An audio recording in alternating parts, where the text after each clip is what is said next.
انفاس علی سے مہکتے ہیں، ابرار کے نور باطن سے ذرات یہاں کے دمکتے ہیں۔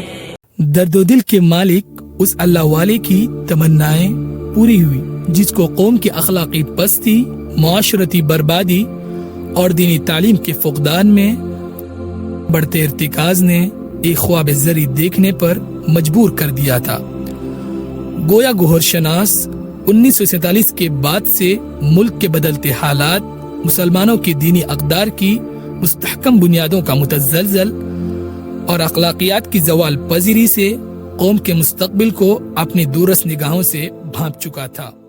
یہاں 100 سال پہلے 1918-19 کے آس پاس جب شہر میں بے دینی محسوس کی گئی تو انجمن حامیہ مسلمین بھٹکل کا قیام عمل میں آیا۔ اس سے پہلے سن 1912 میں جنگ بلقان کے موقع پر تنظیم کا قیام عمل میں آیا۔ ایسے ہی جب 1940 کے بعد ملک میں جب اسلام مخالف ہوا چلی ہے، یہاں کے درمندان دین کے دل میں جاگزی ہوا کہ ایک عظیم درسگاہ کا قیام ہو جس میں بچوں کی دینی تربیت ہو۔ 18 ربیع الاول 1382 ہجری کو یہ عظیم فکر رسا کا حامل ڈاکٹر ملپا علی نے قوم کے چند دردمندوں کے ساتھ، جن میں سر فہرست جناب الحاج محی الدین منیری، جناب ڈی اے ابو بکر و ڈی اے اسماعیل اور جناب سعدہ جعفری صاحب نے مبلغ دارالعلوم دیوبند مولانا ارشاد احمد قاسمی کے ہاتھوں سرزمین بھٹکل پر ایک مستقبل آفری کی بنیاد رکھی جو آج جامعہ اسلامیہ کی شکل میں موجود ہے۔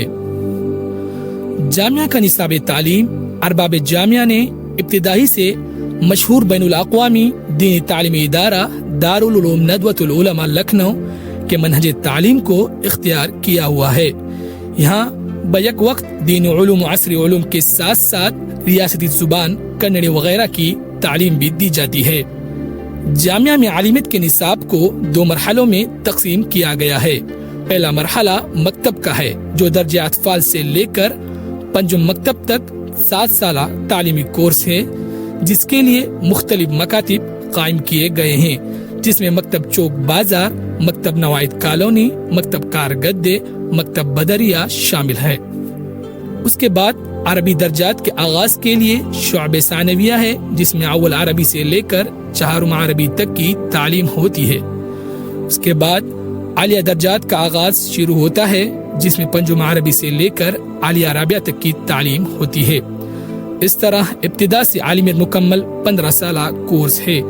اسی کے ساتھ عصری علوم پڑھ کر آنے والے طلباء کے لیے بھی خصوصی درجات کا نظم موجود ہے، اور حفظ قرآن کے لیے بھی ایک مستقل شعبہ حفظ قائم کیا گیا ہے، جس میں فجر کے بعد سے عصر تک کلام اللہ کو یاد کرنے میں طلباء منہمک رہتے ہیں۔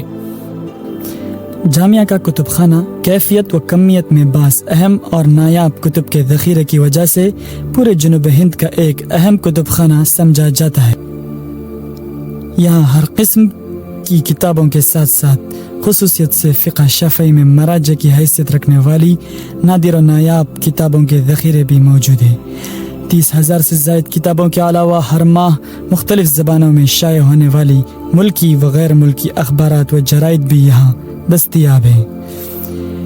طلباء میں علمی و ثقافتی سرگرمیوں کو پیدا کرنے اور ان کی خوابیدہ صلاحیتوں کو اجاگر کرنے کے لیے ارباب جامعہ سن 1977 میں اس کے لیے اللجنۃ العربیہ کے نام سے ایک مستقل انجمن کی بنیاد رکھی۔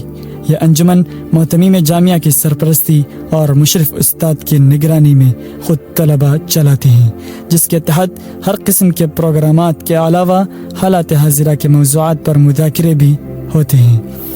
اسی کے ساتھ طلباء کی صحافتی و ادبی سرگرمیوں کو اجاگر کرنے کے لیے اردو میں ارمغان اور عربی میں الزہرا کے نام سے مجلے بھی بچوں کی طرف سے نکالے جاتے ہیں۔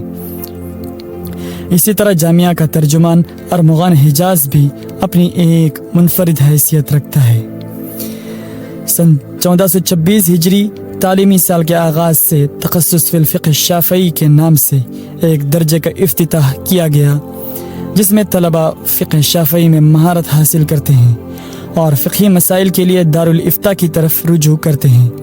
اسی طرح جامعہ کے کیمپس میں مسجد جامعہ، دارالاقامہ، مہمان خانہ، دارالاساتذہ، طلباء کا پارک، مطبخ، کانفرنس ہال، شعبہ باغبانی، کمپیوٹر کلاس، شعبہ ریاضت وغیرہ شامل ہیں۔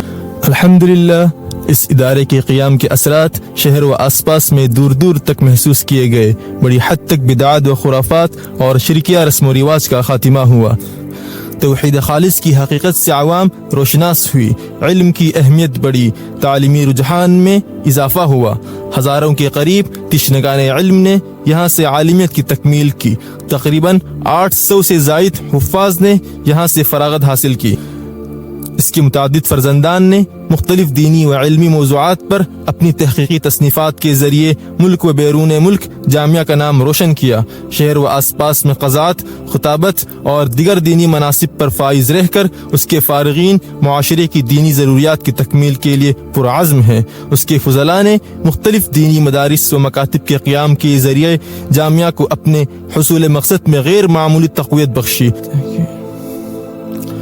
اس کے متعدد فارغین کے ذریعے ملکی سطح کے مختلف دعوتی و فکری ادارے وجود میں آئے۔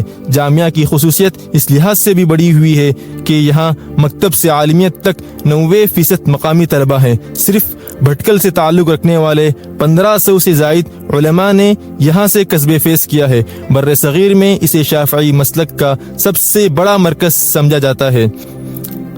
آج جامعہ اسلامیہ بھٹکل کا نام اللہ کے فضل سے دنیا کے مختلف گوشوں میں جو گونج رہا ہے، اس کا فیض اس وقت شہر، اس کے اطراف، ملک کے مختلف حصوں میں محسوس کیا جا رہا ہے۔ یہ جامعہ اسلامیہ کا فیض ہے اور جامعہ اسلامیہ ہمارے اس وقت کے بھٹکل کے دردمندوں کی فکر کا نتیجہ ہے۔ جامعہ کی ان تمام خصوصیات کو سامنے رکھ کر اس کا ایک جملے میں تعارف کیا جائے تو کہا جا سکتا ہے کہ جامعہ اللہ رب العزت کی رحمتوں کا ایک چھوٹا سا مظہر ہے اور اس کی بے پناہ عنایتوں کی ایک ادنا جھلک ہے۔ ملک و ملت کا کام لے کر اخلاص کے ساتھ جو بھی قوم جدوجہد کرتی ہے تو اس کا جدوجہد کرنا قوم کو نہ صرف زندہ رکھتا ہے بلکہ اسے ایک ترقی یافتہ اور مثالی قوم بننے میں ایک اہم کردار ادا کرتا ہے۔ وقت ابھی کچھ دور نہیں جب سارا زمانہ جھوٹ